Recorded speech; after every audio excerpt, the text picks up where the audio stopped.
আমি সকলোৱে ভাবি আছিলো একেদিন যে আছুৱে কিয় শংকৰজ্যোতি বৰুৱাৰ ওপৰত মাত মতা নাই, কিবা এটাটো ক'ব পাৰে, কিবা এটাটো প্ৰতিবাদ কৰিব পাৰে, সেইটো ভাবি আছিলো নহয় জানো।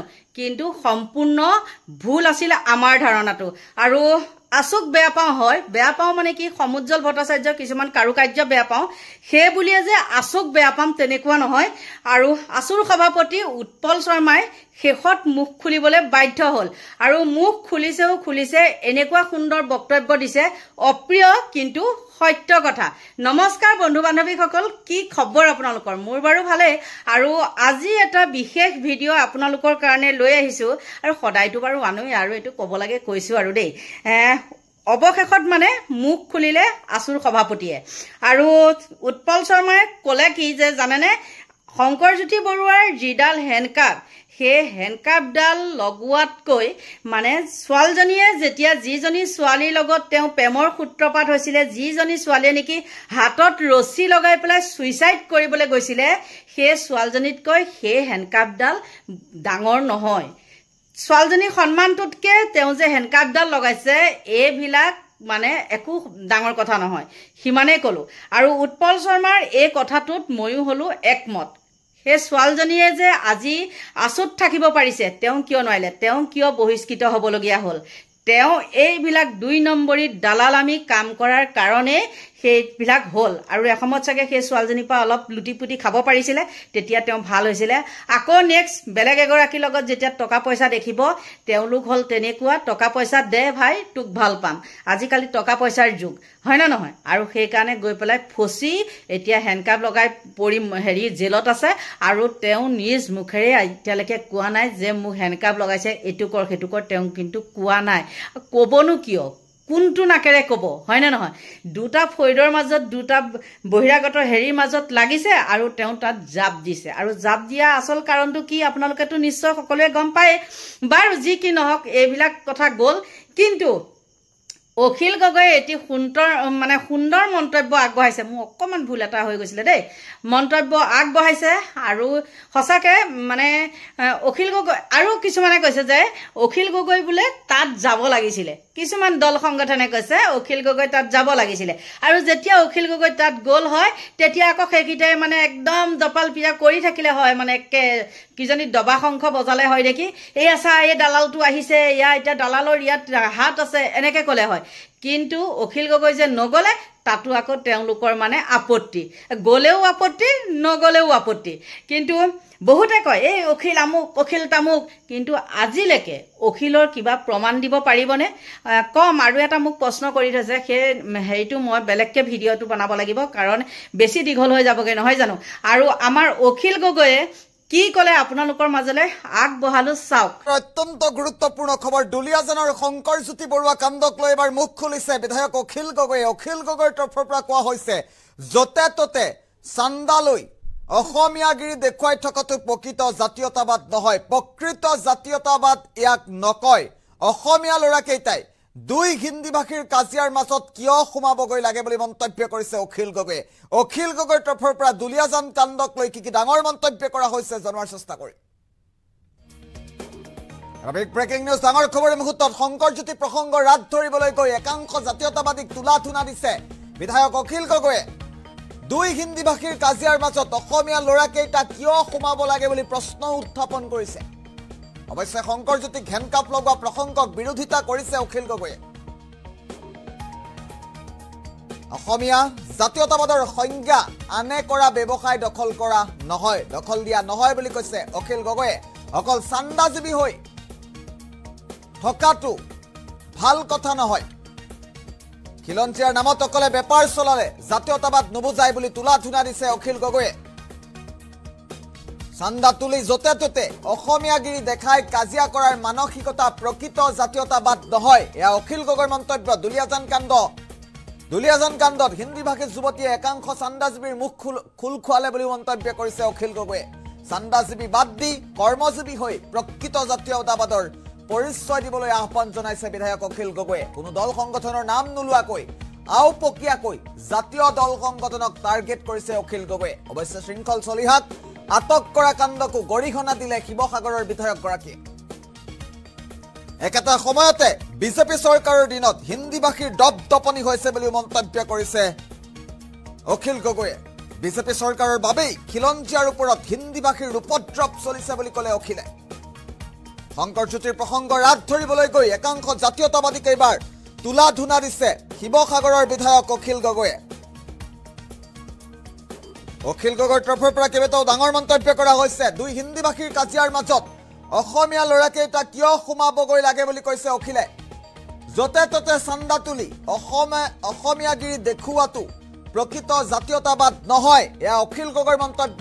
অসমীয়া জাতীয়তাবাদৰ সংজ্ঞা দিছে অখিল গগৈয়ে। অকল চান্দাজীৱী হৈ অসমীয়াগিৰি দেখুৱাটো ভাল কথা নহয় বুলি মন্তব্য কৰিছে অখিল গগৈয়ে। অখিল গগৈৰ মন্তব্য যিহেতু আছে, আমি পোনে পোনে অখিলৰ মন্তব্য শুনাম।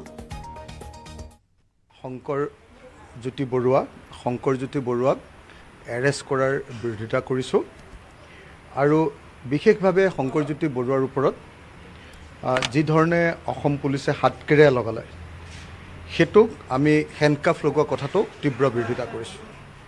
সেইটো একেবাৰে বেয়া কথা। দ্বিতীয়তে আপোনালোকে এইটোও জানে যে আমি শৃংখল চলিহা, মোৰ ভাই শৃংখল চলিহা গ্ৰেপ্তাৰ কৰাৰ তীব্ৰ বিৰোধিতা কৰিছিলোঁ আৰু তেওঁক অতি সোনকালে মুকলি কৰি দিবৰ কাৰণে দাবী জনাইছিলোঁ। কালি বাৰু তেওঁক গ্ৰেপ্তাৰ কৰা নাই, তেওঁক আটক কৰিলে, তেওঁক মুকলি কৰি দিলে। এতিয়া একেটা সময়তে কিন্তু মই দুটা কথা আপোনালোকক একেটা সময়তে ক'ম। একেটা সময়তে এই দুটা বাক্য কিন্তু একেলগতে ওলাব লাগে। এটা হ'ল যে এজন অসমীয়া ল'ৰাক গ্ৰেপ্তাৰ কৰিছে, অথচ সেই একেই মাৰপিটটোত জড়িত আমি দেখিলোঁ যে হিন্দীভাষী পৰিয়ালটোক গ্ৰেপ্তাৰ নকৰিলে। এইটো অত্যন্ত ভয়ানক কথা। কিন্তু একেটা সময়তে এইটো কথা সকলোৱে মনত ৰখা দৰকাৰ যে দুটা হিন্দীভাষী পৰিয়ালৰ মাজত বিজনেছৰ কাজিয়াত আমাৰ অসমীয়া ল'ৰাবিলাক সোমাইছেগৈ কেলে? কোনোবাই যদি বেলেগৰ বিজনেছ কাঢ়িবলৈ যায়, ইজনে সিজনৰ বিজনেছত যদি সোমাবলৈ যায়, তেতিয়া এইটোতো একো ভাল কথা নহয়। বেলেগৰ পৰা বেলেগ বস্তু এটা কাঢ়ি লৈ দখল কৰাটোতো কেতিয়াও মানি ল'ব নোৱাৰি। এইটোতো বেয়া কথা। একেটা সময়তে সেইকাৰণে শংকৰজ্যোতি বৰুৱাক গ্ৰেপ্তাৰৰ আমি তীব্ৰ বিৰোধিতা কৰিছোঁ। কিন্তু একেটা সময়তে লোকৰ বিজনেছত গৈ এনেকৈ হস্তক্ষেপ কৰিবলৈ যোৱাটোতো একো ভাল লক্ষণ নহয়। একেটা সময়তে আমি শৃংখল চলিহাৰ আটককৰণৰ তীব্ৰ বিৰোধিতা কৰিছোঁ আৰু গণতান্ত্ৰিক প্ৰতিবাদক আমি পূৰ্ণ সমৰ্থন দিছোঁ। কিন্তু 24 ঘণ্টা অকল যদি আমাৰ কিছুমান জাতীয় সংগঠনে যদি অকল চান্দাৰ কথাই ভাবি থাকে, 24 ঘণ্টা যদি বহুত জাতীয় সংগঠন কিছুমানে চব কথাতে যদি অকল চান্দা, মানে অন্যায় কথা এটাতো গৈ এনেই জঁপিয়াই পৰি চান্দাৰ কথা ভাবি ব্যৱসায় বাণিজ্যটো যদি বেয়া কৰি পেলাব খোজে, এইটোও কিন্তু একো সমৰ্থনযোগ্য কথা নহয়। জাতীয় সংগঠন এটা মানে আমি সকলোৱে জনা দৰকাৰ যে আমি জাতীয় অৰ্থনীতি এটা কৰিবলৈ যত্ন কৰিব লাগে। অকল চান্দাজীৱী হৈ চলি থকাটো কেতিয়াও ভাল কথা আকৌ নহয়। সেইকাৰণে মই এটাই কথা ক'ব খোজোঁ যে দুলীয়াজনৰ ঘটনাটো দুৰ্ভাগ্যজনক। তাত এজন অসমীয়া ল'ৰাক অকল গ্ৰেপ্তাৰ কৰিলে সেইটো ভুল। একেটা সময়তে আৰু যিখিনি মানুহে তাত মাৰপিট কৰিছিলে তেওঁলোকক গ্ৰেপ্তাৰ কৰা নাই, সেইটো দুৰ্ভাগ্যজনক।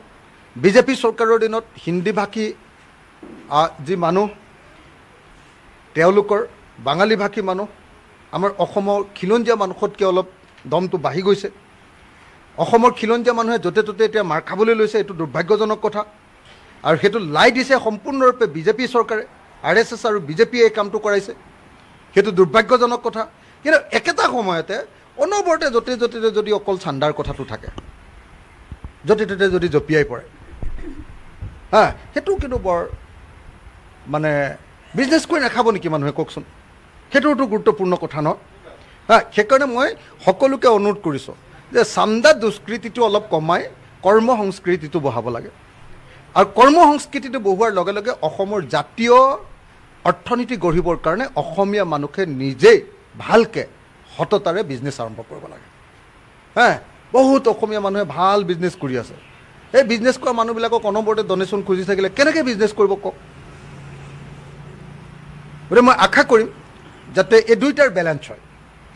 এফালেদি বিজেপি চৰকাৰৰ যিটো আমাৰ খিলঞ্জীয়া বিৰোধী অৱস্থান তাৰ বিৰোধিতা হওক, এফালেদি হিন্দী ভাষী বা বাঙালী ভাষী মানুহৰ আমাৰ ওপৰত অখিলঞ্জীয়া মানুহবিলাকৰ বা আপোনাৰ অখিলঞ্জীয়া মানুহবিলাকৰ বা বিদেশী এইবিলাকৰ ইয়াততো বিদেশীৰ প্ৰশ্ন নাই, ক'ৰবাত বিদেশীৰ প্ৰশ্ন আহিব, বিদেশী মানুহৰ বা সন্দেহযুক্ত বিদেশী মানুহৰ উপদ্ৰৱ সেই কথাটোতো নিশ্চয় মাত মাতিম আমি। কিন্তু একেটা সময়তে খিলঞ্জীয়াৰ নামত অকল এখন বেপাৰ চলালে কিন্তু সেইটো জাতীয়তাবাদ নহয়, এইটো মনত ৰাখিব লাগিব। মই আশা কৰোঁ যে অসমীয়া জাতীয়তাবাদে প্ৰগতিশীলতাৰ দিশত যাব, অসমীয়া জাতীয়তাবাদে ইনক্লুচিভনেছৰ পিনে যাব, সকলোকে সামৰি লোৱা জাতীয়তাবাদৰ পিনে যাব। অসমীয়া জাতীয়তাবাদে অকল উগ্ৰ ৰূপ ধাৰণ কৰি য'তে ত'তে যাকে তাকে মাৰপিট কৰা আৰু য'তে ত'তে যাৰ তাৰ লগত দম দি পইচা তোলা এইটো কথা ভাল নহয়। ছোৱালীজনীক মই একদম সমৰ্থন কৰা নাই দেই, এই ছোৱালীজনীয়ে যি কথা কৈছে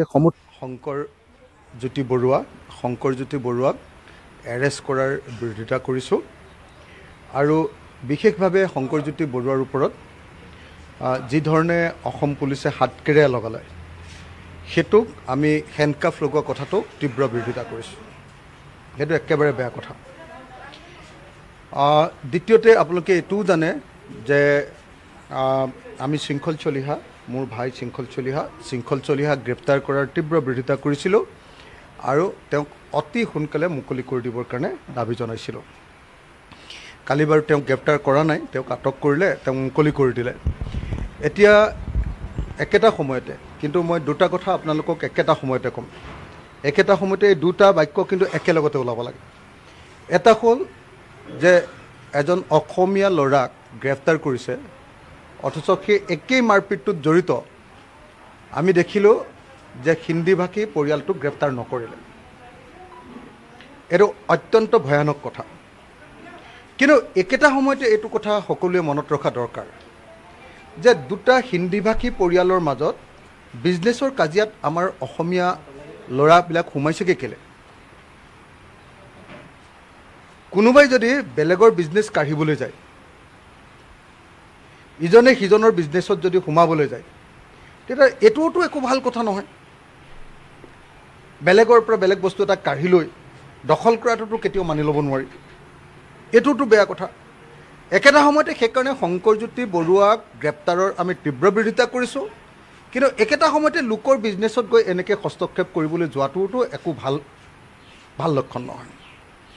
একেটা সময়তে আমি শৃংখল চলিহাৰ আটককৰণৰ তীব্ৰ বিৰোধিতা কৰিছোঁ আৰু গণতান্ত্ৰিক প্ৰতিবাদক আমি পূৰ্ণ সমৰ্থন দিছোঁ।